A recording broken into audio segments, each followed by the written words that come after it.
እንግዲህ ተመልካቾቻችን በአፍሪካ ህብረት ተወካዮች ቡድን ጊዜያዊ መከታተያ ክፍል የሚገኘው አፈወርቅ እያዩን በቀጥታ ወደ እናንተ ያለውን ሁኔታ ለተመልካቾቻችን ያቀርብልናል። መቀጠል ይችላል አፈወርቅ። አመሰግናለሁ። ኢትዮጵያ እየመረጠች ነው። ሚሊዮኖች ድምጻቸውን እየሰጡ ነው። በዚህም ደግሞ የምርጫውን ሂደት ለመከታተል የተለያዩ ታዛቢ ቡድኖች ወደ ኢትዮጵያ ገብተዋል። እንደምታውቁት የአፍሪካ ህብረት ኮሚሽን እንዲሁ ታዛቢ ቡድን አሰማርቷል። ከዚህም በተጨማሪ የምስራቅ አፍሪካ የልማት በይነ መንግስታት ድርጅት ኢጋድ ከጀርባዬ እንደምታዩት አሁን ሲቹዌሽን ሩም ነው የሚገኙት። ይህ ሲቹዌሽን ሩም በኢትዮጵያ ሀገር በቀል ድርጅቶች የህብረት ለምርጫ በጋራ ከመላ ሀገሪቱ ምርጫውን እየታዘቡበት ያለው ያሰማሯቸው ታዛቢዎች ምርጫ ወደ ማዕከል የትዝብቶቻቸውን ወደ ማዕከል እየላኩ ያንን የሚያገኙበት ክፍል ላይ ነው የምንገኘው።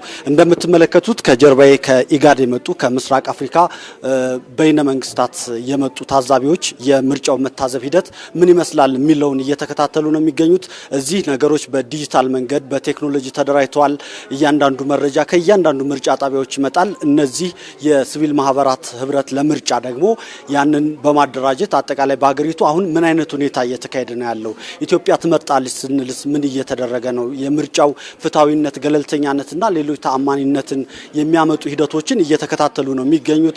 እዚህ በጣም በርካታ ወጣቶች የግል ኮምፒውተሮቻቸውን ይዘው ከኮምፒውተሮቻቸው ከመላ ኢትዮጵያ የሚመጣላቸውን ዳታዎች እየሰነዱ ነው የሚገኙት። ከኢጋድ የመጡት ታዛቢዎችም በተለያዩ የምርጫ ጣቢያዎች አካባቢ እየተንቀሳቀሱ ነው።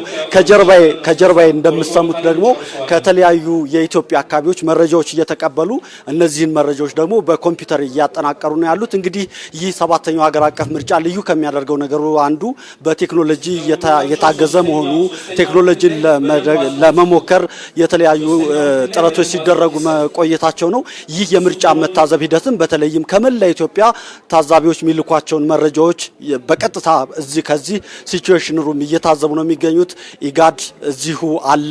የአፍሪካ ህብረት የታዛቢዎች ቡድን ደግሞ በኡሁሩ ኬንያታ በቀድሞ የኬንያ ፕሬዚዳንት እየተመራ ይህንን ምርጫ እየታዘበ ነው የሚገኘው። የኢትዮጵያ ሲቪል ማህበራት ህብረት ደግሞ ለምርጫ ጥምረት አድርገው ይህንኑ እዚሁ ሲቹዌሽን ሩም ከመላ ኢትዮጵያ የሚመጡ ዳታዎችን እየተከታተሉ ነው። ፋና ሚዲያ ኮርፖሬሽን የኢትዮጵያ ድምጽ የሆነውን ይህንን ምርጫ ደግሞ እንዲሁ መረጃዎችን ከተለያዩ አካባቢዎች ማድረሳችን እንቀጥላለን። በእኔ በኩል አሁኑ ያለ መረጃ ነው። አመሰግናለሁ። እናመሰግናለን አፈወርቅ እያዩ ከጊዜያዊ መከታተያ የአፍሪካ ህብረት ተወካዮች ቡድን ጊዜያዊ መከታተያ ክፍል